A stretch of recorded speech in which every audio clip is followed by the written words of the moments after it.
Assalamualaikum warahmatullahi wabarakatuh. Halo sahabat semuanya.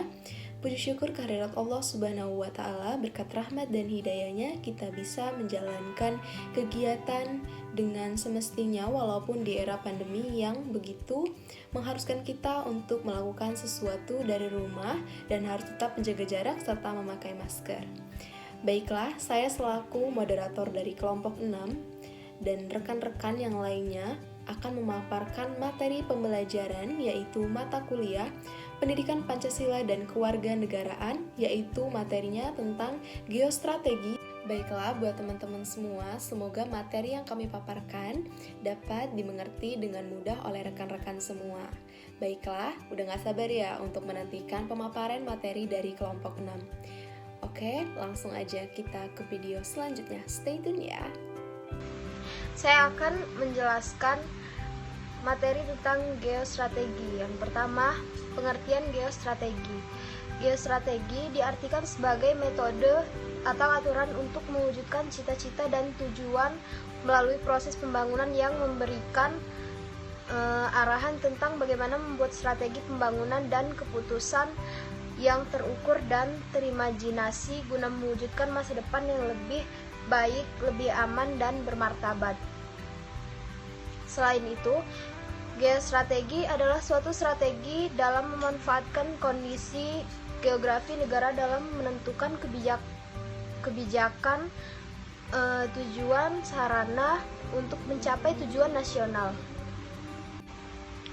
Selanjutnya, saya akan menjelaskan materi tentang latar belakang geostrategi. Pada awalnya, geostrategi diartikan sebagai geopolitik untuk kepentingan militer atau perang. Di Indonesia, geostrategi diartikan sebagai metode atau aturan untuk mewujudkan cita-cita dan tujuan melalui proses pembangunan yang memberikan arahan tentang bagaimana membuat strategi pembangunan dan keputusan yang terukur dan terimajinasi guna mewujudkan masa depan yang lebih baik, aman, dan bermartabat. Aspek-aspek yang dilihat pada geostrategi Indonesia adalah aspek kesatuan ideologi, politik, ekonomi, sosial, dan budaya.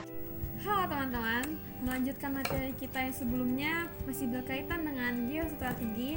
Saya akan memaparkan tentang tujuan dan fungsi geostrategi Indonesia.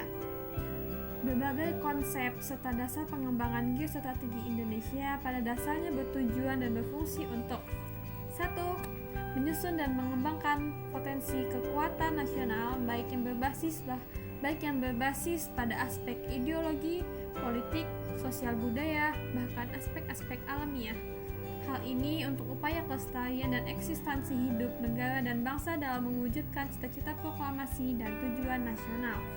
Kemudian, yang kedua, menunjang tugas pokok pemerintah Indonesia dalam pertama, mewujudkan hukum dan ketertiban. Kemudian, terwujudnya kesejahteraan dan kemakmuran. Yang ketiga, terselenggaranya pertahanan dan keamanan. Kemudian, terwujudnya keadilan hukum dan keadilan sosial, serta tersedianya kesempatan rakyat untuk mengaktualisasikan diri. Kita selanjutnya, yaitu sifat ketahanan nasional. Ketahanan nasional memiliki sifat yang terbentuk dari nilai-nilai yang terkandung dalam landasan dan asas-asasnya, yaitu yang pertama, mandiri. Artinya sifat ini mengandung konsep pantang menyerah dan bersandar pada identitas, integritas, dan kepribadian bangsa. Independensi atau kemandirian merupakan prasyarat untuk menjalin kerjasama yang saling menguntungkan di era globalisasi saat ini. Kemudian, dinamis. Ketahanan nasional secara umum tidak bersifat statis. Artinya ketahanan nasional bisa berubah-ubah, bisa naik, bisa turun. Oleh karena itu, ketahanan nasional harus mengorientasikan ke masa depan dengan memperhatikan dinamika, perubahan maupun aspek-aspek yang tetap untuk kehidupan nasional yang lebih baik. Yang ketiga yaitu berwibawa. Pembangunan ketahanan nasional harus dilakukan dalam konsep berkelanjutan dan berkesinambungan, akan peran meningkatkan kekuatan nasional Indonesia.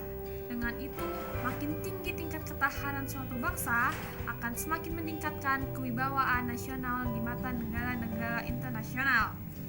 Kemudian yang keempat, konsultasi dan kerjasama.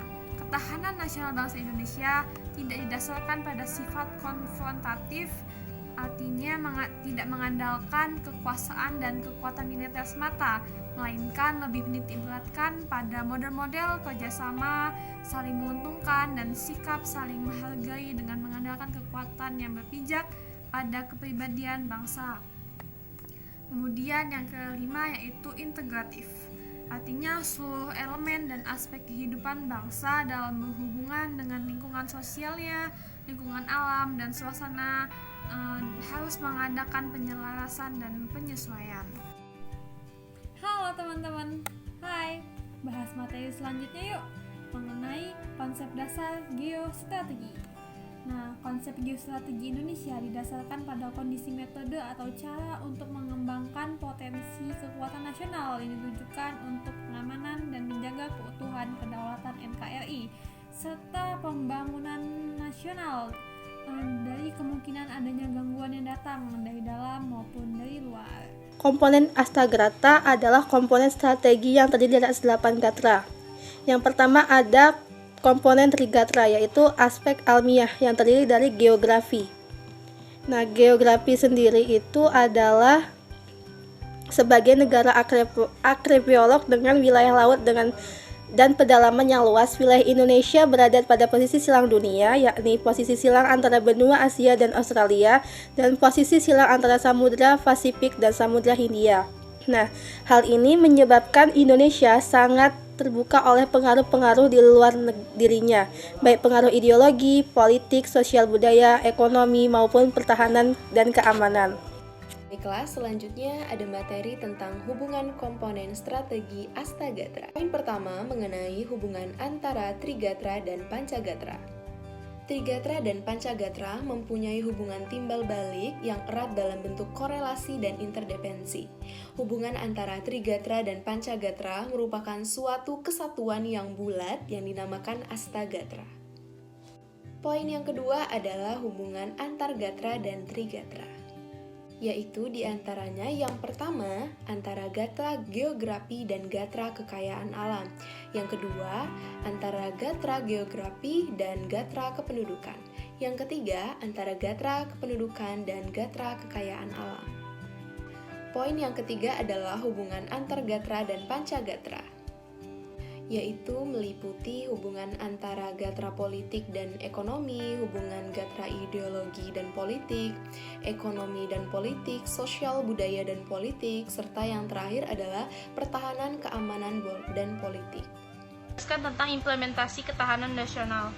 Dalam menghadapi ancaman, tantangan, hambatan, dan gangguan atau ATHG, implementasi ketahanan nasional diartikan melaksanakan atau menggunakan kemampuan berupa pengetahuan dan keterampilan yang dilandasi sikap ulet dan tangguh untuk mengembangkan daya saing berupa sehingga menjadi bangsa yang kompetitif dan dihormati dunia untuk menjadikan bangsa yang berdaya asing. Maka bangsa Indonesia harus mampu memecahkan permasalahan yang dihadapi dengan efisien, transparan, dan akuntabel.